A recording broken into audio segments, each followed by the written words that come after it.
cette activité, nous avons traité 3 matières.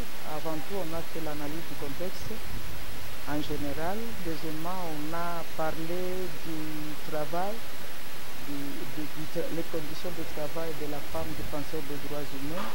Et là, on a frôlé la définition du défenseur des droits humains, les conditions, le travail et le contexte glissant du travail d'une femme défenseur des droits humains.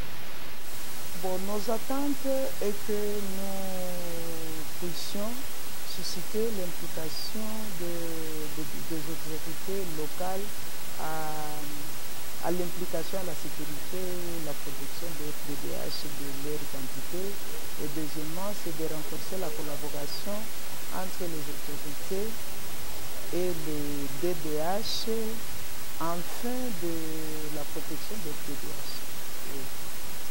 Oui, j'ai un message qui sera orienté dans 2 voies. Premièrement, c'est envers les défenseurs des droits humains.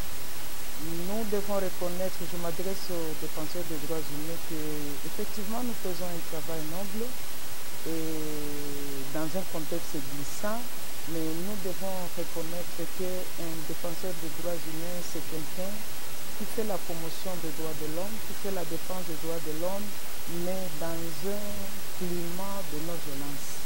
À tout moment qu'il y a violence, ce n'est plus un défenseur des droits humains. Et je m'adresse encore à eux en disant que la collaboration avec les autorités locales, c'est une condition sine qua non pour la réussite dans notre mission de défense des droits humains.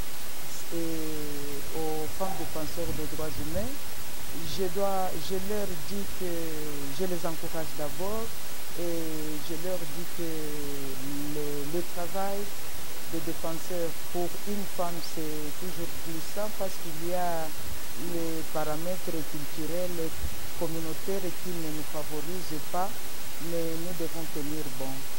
Et là, nous devons chercher à respecter la légalité et la légitimité.